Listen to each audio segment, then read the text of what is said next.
Bom dia! Tudo cada vez melhor?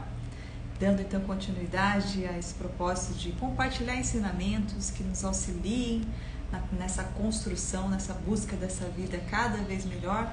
Hoje falando sobre autodomínio, um pouquinho sobre exercício físico, o que a filosofia fala sobre exercício físico, sobre luxúria, vícios e, claro, sobre propósito. Começando então agora, bom dia, falando um pouquinho sobre essa questão do exercício físico em relação ao que a filosofia fala. Nesses tempos assistindo mais um dos maravilhosos vídeos da professora Lucilena Galvão, ela citou o que Platão considerava a respeito de exercício físico. Então ela disse que exercício físico para Platão tinha a ver com o domínio dos defeitos do corpo. Então quais seriam esses defeitos do corpo? Seriam a gula, a preguiça e a luxúria.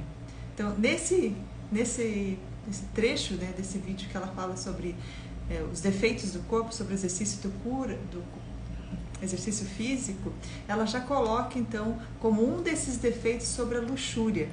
E aí achei bem interessante que, fazendo o estudo desse livro aqui, Bhagavad Gita, a gente vai ver também que ele também fala sobre essa questão aí da luxúria, e nesse estudo de hoje a gente vai estudar um pouquinho mais. Então aqui ele já coloca o exercício físico como o domínio dos defeitos do corpo. Então a preguiça, a luxúria e a gula. A gente sabe que a filosofia ela sempre buscou a temperança, sempre buscou esse equilíbrio em todos os nossos pensamentos, nossos sentimentos e nossos atos. Então como seria a nossa vida se nós conseguíssemos então dominar a preguiça?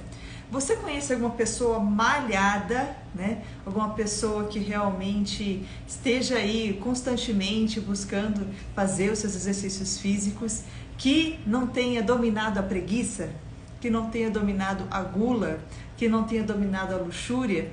Porque uma pessoa focada em construir aquele corpo perfeito, muitas vezes ela já também está dominando todos esses defeitos ao mesmo tempo. Por isso que é extremamente recomendável para a nossa saúde física fazer exercícios físicos, mas também ali a gente vai estar exercitando esse autodomínio, essa autodisciplina, para que a gente domine esses defeitos do nosso corpo. E da mesma forma, então, concomitantemente, ao mesmo tempo, a gente vai então estar nos elevando espiritualmente. Faz parte então da nossa elevação aqui, estarmos aí ao mesmo tempo buscando esse domínio dos nossos defeitos dos nossos corpos, e o exercício físico diário, constante, fazendo parte do nosso dia a dia, ele vai nos proporcionar isso. Não tem como, como eu falei, não tem como você conhecer uma pessoa que esteja com esse foco, que não esteja conseguindo dominar a preguiça, conseguindo dominar a luxúria, conseguindo dominar a gula. Então eu sempre fui uma pessoa que sempre gostou muito de exercícios físicos, sempre gostava de fazer, mas claro que no início a gente tem mais esse foco na estética, tá buscando aí ter aquele corpo perfeito. Mas com o passar dos anos é um hábito extremamente saudável para o nosso corpo e para a nossa mente também buscar fazer exercícios físicos. Um tempo atrás eu até colocava aqui nos meus destaques, os meus treinos, mas aí eu achei que estava começando o meu Instagram, ele começou a ter mais esse propósito de divulgar bons ensinamentos, e o foco ser esses bons ensinamentos mais do que ser eu mesma, e principalmente ser o meu corpo. Então, para que não tivesse ninguém aí, que esses treinos não estivessem aí despertando a luxúria em ninguém, eu resolvi, já há bastante tempo atrás, tive esse instinto, muito antes de fazer esse estudo todo, essa intuição de tirar esses destaques que tinham aí no meu Instagram com os meus exercícios. Então eu pratico exercício físico diariamente, mas não posto nada, não fico mostrando o meu corpo aqui, como um dia a gente estava até vendo o conteúdo aqui de uma outra pessoa que diz assim: meu corpo é só para o meu marido, Então eu estou seguindo mais ou menos essa linha. Mas o que o Bhagavad Gita, que é esse épico indiano do século IV, data escrita do século IV a.C., que na verdade é um ensinamento hindu, que muito antes dele ser escrito, ele já era divulgado amplamente de forma oral, né? Então quando ele foi escrito é porque realmente já estava no momento em que se percebia ali aqueles grandes sábios a necessidade de deixar algo escrito, mas até então ele sempre foi divulgado, sempre foi praticado de forma oral, não tinha necessidade de ter nada escrito, era algo que eles viviam realmente, né? Então esse épico, ele é como se fosse uma Bíblia hindu, e ele está dentro de uma obra muito maior conhecida como Mahabharata. E aqui eu tenho uma edição que foi feita então por esse Swami, né? Bhaktivedanta Swami Prabhupada. Ele é considerado como uma obra que ele realmente traz o Bhagavad Gita, né? Como ele diz assim, como ele é, sem ter nenhuma, né, nada que ele possa colocar ali que não esteja realmente no Bhagavad Gita. E ele dá, então, claro, né, e graças a Deus, também uma instrução a cada verso do Bhagavad Gita. E aqui, então, eu vou trazer pouquíssimos 2 versos, só para a gente compartilhar com vocês aqui, que eu achei bastante interessante e corri aqui para compartilhar. Na verdade, esse estudo já está pronto, já tem alguns dias, mas devido à dinâmica, né, quem a mãe sabe, de férias escolares e vida de dona de casa, enfim, eu não estou conseguindo nem, estou preferindo, na verdade, né, não definir dias e horários, e assim que tiver uma brecha como teve hoje, estou aqui. Então vamos lá. Aqui no capítulo 4, ele fala o seguinte: a vida humana destina-se ao cultivo do conhecimento espiritual. Então aqui a gente já está falando de propósito de vida. A vida humana destina-se ao cultivo do conhecimento espiritual, através do qual a pessoa desenvolve o quê? A sua relação com a suprema personalidade de Deus, que aqui no Bhagavad Gita é colocado como Krishna, como esse avatar, né, que, né, nessa época do Bhagavad Gita tem aqui todo o enredo de uma história em que Krishna diretamente está orientando o guerreiro, o herói Arjuna contra os seus defeitos. E aí ele coloca, né, como uma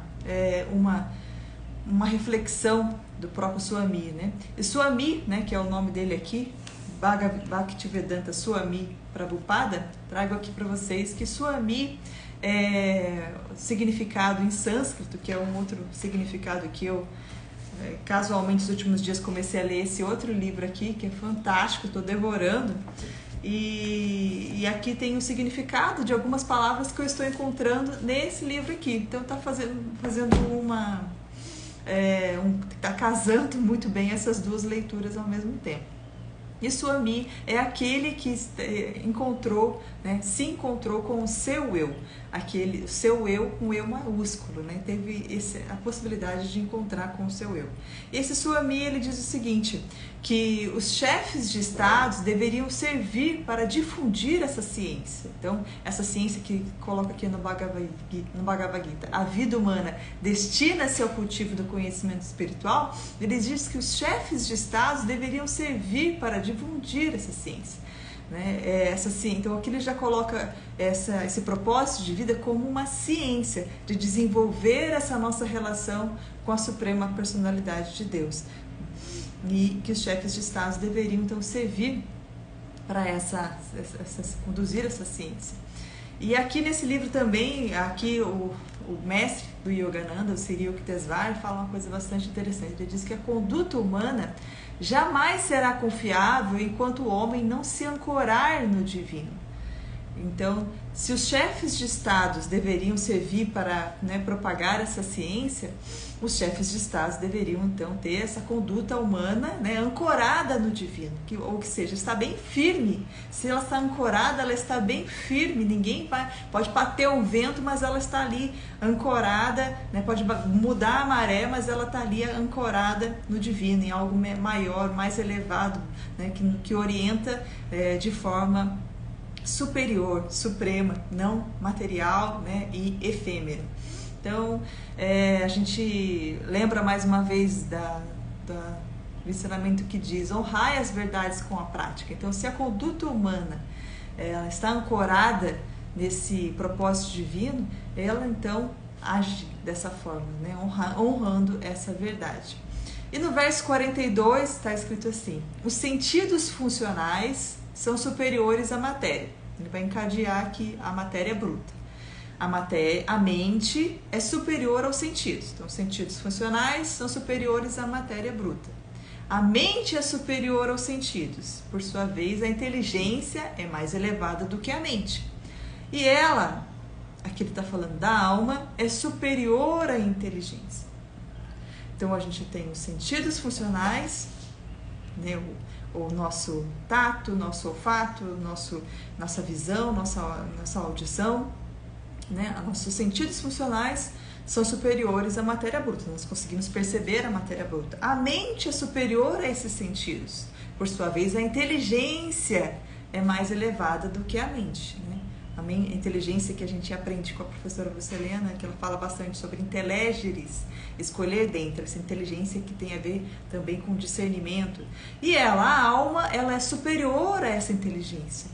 Nesse ensinamento aqui do Bhagavad Gita, eles chamam a alma, né, de Paratma, que é aquela substância que está alojada, ancorada dentro do nosso coração, essa fonte de energia, esse centro de energia de onde parte toda a nossa vida, né? A gente sabe, inclusive, que o coração é o primeiro órgão a ser formado dentro do feto, né? Dessa vida que está sendo criada, gerada dentro da mãe. E ali, então, está alojado, eles colocam como se fosse o tamanho de 10 milhões de vezes menor do que de um átomo. Mas é a partir dessa substância tão pequena, infinitesamente pequena, que está alojando ali e irradiando essa vida para todos nós. Então a gente tem essa alma que é superior à inteligência. E se, portanto, a alma estiver diretamente ocupada com o Supremo, é óbvio que todos os outros subordinados, a saber, a inteligência, a mente e os sentidos, adotarão essa mesma atividade. A gente sabe, né, hoje pela neurociência, que o cérebro mesmo não consegue pensar em duas coisas ao mesmo tempo. Então, se eu estou aí num momento ruim da minha vida e eu quero mudar essa direção, eu posso exercer essa minha força de vontade nesse sentido para criar coisas melhores, né, para nossas vidas. Então, se, portanto, a alma estiver diretamente ocupada com o Supremo, com esse serviço devocional, é óbvio que todos os outros subordinados, a inteligência, a mente e os sentidos, também adotarão essa mesma atividade. Então, se, portanto, a mente se ocupar em direto serviço constante ao Senhor, está sempre buscando, né, essa elevação espiritual, não há possibilidade de os sentidos adotarem outras ocupações. E no verso 40 ele diz: os sentidos, a mente e a inteligência são os lugares que servem assento para a luxúria. Então, os sentidos, a mente e a inteligência, elas dão abertura, assento para que a luxúria se instale. E através deles, a luxúria confunde o ser vivo e obscurece o verdadeiro conhecimento que ele possui. E aí a gente pode entender a luxúria como toda essa distração dos sentidos, que afobam os sentidos, né, no sentido dos desejos, nos sentidos de ambição, enfim, tudo o que faz com que seja perdido esse controle e esse foco no divino que deveria ser o nosso propósito, como nós estamos vendo aqui. Então, mas quem está dando assento para essa luxúria? São os sentidos, a mente e a inteligência. Então, tudo aquilo que a gente deixa entrar por essas portas está, né, servindo então de assento para que isso se instale. Então, é por isso que cada vez mais a gente deve então buscar prestar atenção para verificar o que a gente está deixando, né, se assentar dentro de nós. Se a gente está deixando, né, através das imagens, através dos nossos hábitos, o que a gente está deixando se assentar na nossa mente, na nossa inteligência, nos nossos sentidos, nas nossas leituras, tudo. A gente tem que ficar bastante atento. Então, por isso, aquele conhecimento antigo, né, conhecer-se para dominar-se, que está lá escrito no pórtico de Delfos, há mais de 2000 anos atrás, eles já tinham isso como meta, como propósito, conhecer-se para dominar-se. E o final dessa frase é: e a partir desse conhecimento conhecerá os deuses e o universo. Então, a partir desse autodomínio, eu vou ter acesso a muito mais, conhecer os deuses e ao universo. Então, ao passo que a gente fica muitas vezes nos autolimitando, buscando só as distrações, e a gente então se dispersa e acaba então perdendo esse contato com tudo o mais que a gente poderia ter, né? Conhecer os deuses e o universo. Então, já finalizando esse pequeno estudo de hoje, foi bem rapidinho mesmo, só para a gente compartilhar esses ensinamentos e dar um start aí no nosso ano. A gente está pensando se eu vou fazer exercício físico, se eu não vou fazer exercício físico, né? Como é que está o meu propósito para esse ano, o que eu gostaria de vencer em relação aos meus próprios defeitos, se faz sentido para você, né? Isso tudo que a gente estudou aqui hoje. Será que a gente está seguindo nessa direção de dominar nós mesmos? Será que a gente quer seguir essa direção? Porque tudo depende da decisão de cada um de nós, como a professora Lucelena diz, não tem como nós evoluirmos a reboque, né? Não tem como a gente fazer com que ninguém evolua a reboque, então depende da vontade e da experiência pessoal de cada um. Mas a gente pode refletir a cada dia, o que nós podemos fazer hoje para estarmos dominando um pouquinho mais, então, a luxúria, a preguiça e a gula, né? Para que a gente possa estar dominando o nosso próprio corpo, dominando os nossos sentidos, dominando a nossa mente, dominando a nossa inteligência. Se você gostou, curta, compartilha, né? Comenta aqui comigo depois que eu compartilhar esse vídeo aqui, e até o próximo vídeo, até o próximo ensinamento que eu devo compartilhar por aqui.